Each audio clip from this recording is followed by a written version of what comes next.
Breaking news.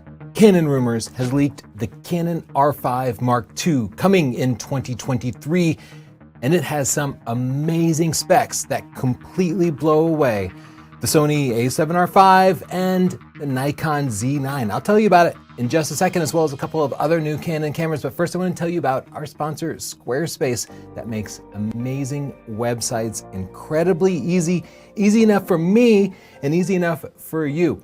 Head to squarespace.com/Tony and set it up today. You'll get your own domain name, like I have NORTHRUP.PHOTO.com.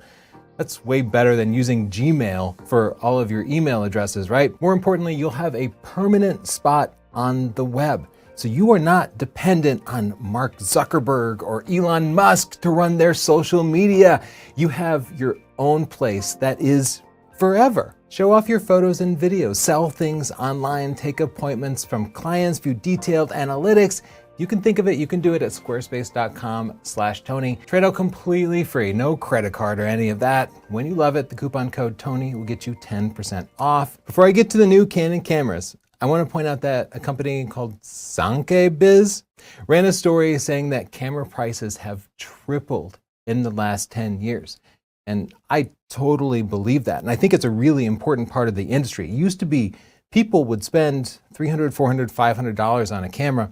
And nowadays, really, people are spending like $2,000 on a camera. It feels like there's still people out there who want the less expensive cameras, but well, those that exist just aren't very good. They seem really primitive compared to the camera everybody already has, that's a smartphone.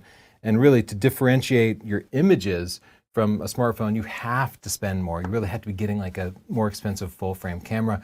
And I mourn a little bit because of the high prices, because it does mean photography is once again a hobby for the more wealthy. And I wish we could get real workable cameras at lower price points just to make it more broadly usable. But at the same time, I kind of rejoice because now literally everybody has a camera in their hands and it's pretty good.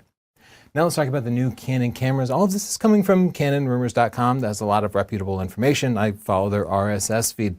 The Canon R50 is going to be Canon's new low-end camera. This is going to be positioned below the current Canon R10, and I think the price point is probably going to be $600 to $700. My guess is that it will not have an electronic viewfinder, but it will otherwise be a lot like the R10. So it'll have a flip forward screen, no viewfinder. That means it'll be perfect for content creators, influencers, TikTokers, YouTubers, maybe. And Canon Rumors expects that to launch in the first quarter of 2023. Canon Rumors is also saying there'll be something positioned between the R7 and R10, and we can only speculate that the name might be R8 or R9. Now the R7 is an APS-C camera, but more sports focused with pretty high frame rates and a big buffer, while the R10 is a pretty significant step down. It's actually really similar, but it has a little bit lower frame rates and a little bit smaller buffer. They're so similar that it's actually hard for me to imagine what would slot in between those two. But maybe it'll be lower resolution like the R10, but offer dual card slots and a bigger buffer, making it just generally more capable and just giving Canon buyers more different price points. There's definitely, the R10 is selling for like $900 now, and the R7 is more like $1,500. So I could see they could put something in the $1,100 to $1,200 price point. Before we get to the big news, I want to point out our store, NORTHRUP.PHOTO, is having the Cyber Monday sale now. During the holiday season, every paperback book you buy will be autographed by both Chelsea and I. This is the only time of year that we do that. But we're also offering 30% off all books, or even bigger discounts on our video training, like the Art and Science of Photography, the Flash Training Series, and our Professional Portrait Training Series. And you can get big discounts on our presets. And if you buy a bundle with everything, you get up to 60% off. So huge discounts there. We're also closing out all of our apparel. So this is the last chance to buy one of our photography masks with an aperture on it, a hat with the aperture on it, or t-shirts like the one I'm wearing now in blue or gray with different designs. So get all that at NORTHRUP.PHOTO, and thanks for supporting a small business during the holiday season.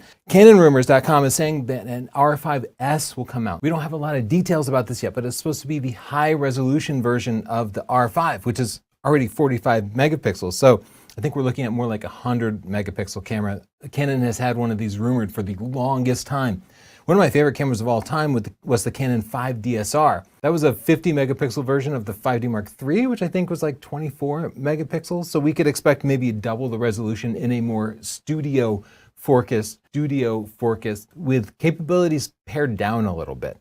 Slower frame rate, probably slower autofocus because the readout speeds will be slower. But this is going to be the perfect camera for landscape photographers, studio photographers, or even like I used to use the 5DSR for wildlife photography. Even though the frame rate was slow, the resolution was so good that it was perfect for things like perched birds. Okay, now for the reason you're all here, the Canon R5 Mark II, the sequel to the biggest camera really of the last 5 years, the camera that made Canon RF mount so powerful. When the R5 first came out, we immediately switched to it. It was fantastic for everything from wildlife to portraits to landscapes. And Canon released an updated R6 Mark II, but they've been quiet about the R5. So we're supposed to see this in the next 6 months. This is what Canon rumor says the specs are going to look like. The sensor is going to be upgraded from 45 megapixels to 60 megapixels. Now, I do not care about this. In fact, when Sony upgraded the A7R series from 42 to 60 megapixels, all of our testing, nitpicking, pixel peeping could not spot any real world difference. That's not enough megapixels to really improve image quality significantly, but it is kind of important for specs. It puts it on par with Sony's competitor, the A7R5. It also beats the Nikon Z9, and looking at these specs, Canon is clearly targeting this at the Z9. Almost a little bit of an insult to Nikon since the R5 is not Canon's flagship camera. You'll also be able to create 240 megapixel pixel shift images, I'm guessing. The rumor is kind of vague that it's going to have pixel shift, but I'm pretty sure they'll probably just use the same technique that all the other camera manufacturers have been using. Canon has been really behind on this, but Canon, they also tend to wait until a technology has matured. And pixel shift on the Sony cameras has been around for a while, but I literally never used it until the A7R5. That camera comes with a computer-based software update that can eliminate motion and shake and actually produce sharper images more reliably and consistently. And I would bet that Canon would come out with that out of the bat. I would also be surprised if Canon required you to run it through a separate app. That's not the Canon way of doing things. I think they will probably build in the process of merging the images into a single file into the camera. Certainly that's what they should do. It's going to have a built-in 2 times, 4 times, 8 times digital teleconverter, a virtual teleconverter. This is not uncommon. Right now you can pretty much dial in a 1.5 times teleconverter that crops down to an APS-C size sensor, but with so many megapixels, it will be powerful and it will reduce your file sizes for things like faraway wildlife especially. The electronic shutter has been improved, going from 20 frames per second, which was amazing at the time the R5 was launched, to 30 frames per second, matching the specs at least of the Nikon Z9. But let me point out, the Z9 has a stacked sensor. It can read out in, I think, 1/250th of a second or so about as fast as a traditional mechanical shutter. That means you don't have any appreciable rolling shutter artifacts. Whereas with the original R5, rolling shutter ruined a lot of our wildlife shots, especially panning shots or fast-moving subjects like the wings of a hummingbird. And there's no reason to think the R5 Mark II won't have those same problems. I'm confident that it will. And that means when you are shooting action, you'll end up using the mechanical shutter, which is only 12 frames per second. So what good is the 30 frames per second? Well, it's actually not that useful to have a really high frame rate with a slow readout speed. And that's what we determined in our reviews of the Canon R7 and the Canon R10. Shooting wildlife with the electronic shutter just ruined so many shots that we just recommended everybody use the mechanical shutter instead. We'll probably end up doing the same for the R5 Mark II. And that means it won't actually be a Nikon Z9 killer for those who need that spec. The IBIS seems to be unchanged, advertising 8-stop IBIS, and the R5 does have excellent sensor stabilization. They're improving the video specs to match the Z9 and completely blow away the Sony A7R5. It'll offer 8K at 60 frames per second, and it's not clear if that is compressed or raw. It'll offer 4K at 120 frames per second. Both of these are double the frame rate of the current Canon R5, so if you're shooting video, this is going to be a really interesting camera for you, and it'll do full HD at 240 frames per second, or about 8 times slow motion. Like Sony, they're now going to offer focus breathing correction. This is important if you are shooting video and you are pulling focus. Right now, most lens designs are for still photography. And when you focus on something close and then focus on something far away, the focal length can actually visibly change as you're pulling focus, meaning the whole scene seems to shrink in. All this does is it keeps the entire scene shrunk in a consistent way. You could do that in post, but this saves workflow and is a valuable feature, and a lot of Sony users like it. They're also going to offer overheat protection. Something like what they have in the R6 Mark II means you'll be able to record for longer. And certainly that was a big deal with the original R5 firmware. It just overheated so constantly that we were very frustrated and just ended up refusing to use it for its video capabilities. This should solve that and make it a perfect hybrid camera. They're changing the memory cards in it too. Instead of having one CF Express Type B card and one SD card, now it's going to have two CF Express Type B cards. Right now, if you shoot RAW to both cards, as you would want to for redundancy, it'll get bottlenecked on the SD card, and thus you might as well just have two SD cards. So you end up shooting RAW to the CF Express card and JPEGs to the SD card as a backup, but if your main card fails, you end up using just JPEGs, which might not have all the quality that you need for the work you're doing. Of course, just give us two CF Express Type B cards. That's what the Nikon Z9 does. That's what all cameras should do, all professional cameras. It's the right choice. They're also offering a full HDMI port. Right now, the micro and mini HDMI ports, they fall loose easily. A full HDMI port is much more stable. If that comes loose while you're recording to an external monitor, your whole shoot is ruined. So imagine you have to make all the actors back everything up and reshoot. This is a total lifesaver for anybody shooting video, and they've improved the quality of the electronic viewfinder, matching cameras like the Sony a7S III and the A1 at 9.44 million dots.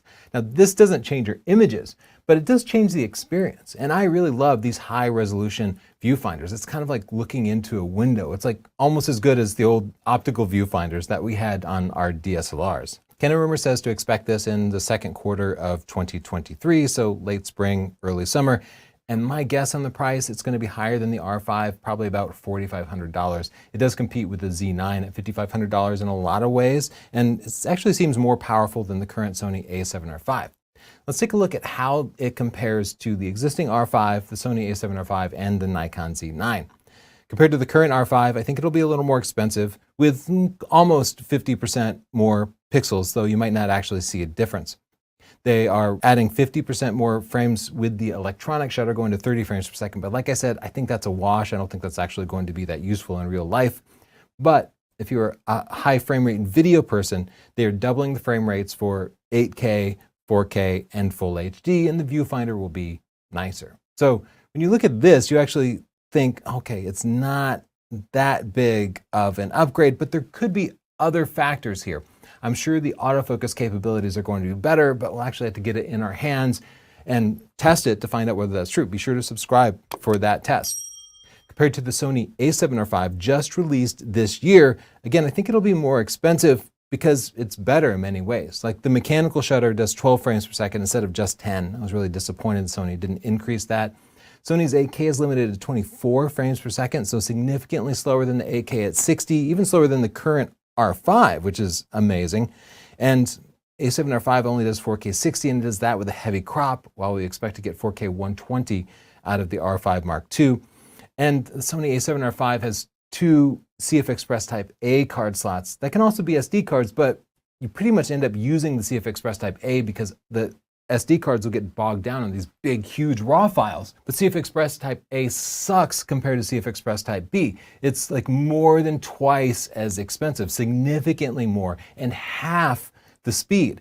CF Express Type B is vastly superior to CF Express Type A, and you might save so much money that the Canon R5 ends up being significantly cheaper, thousands of dollars cheaper if you end up getting like the bigger CF Express Type A cards. Compared to the Nikon Z9, they're shockingly close considering the Z9 is Canon's flagship and the Canon R5 is 2 tiers down from the expected flagship. The R5 will have more megapixels and the same frame rate with the electronic shutter, but not the same readout speed. That doesn't show up in the specs, but the Z9 will have a usable 30 frames per second, whereas the Canon R5 has a usable, really 12 frames per second for things like sports and wildlife. And the Z9 offers some cool tricks like up to 120 frames per second with varying crops and resolutions. Both of the cameras do 8K 60, but the Z9 limits you to a very proprietary RAW format that I can't bring into Final Cut Pro now, and thus I've never actually used it despite owning the camera. I hope the Canon R5 will have more flexibility with the file formats, and the Z9 has a really big form factor. It's far bigger than the R5, which means for things like travel, I just don't like bringing it as much, though some people do prefer to have a vertical grip built in. I'm just not in that category. In the comments down below, tell me what you think of the R5 Mark II. What do you hope to see, and would you buy it if it had these specs?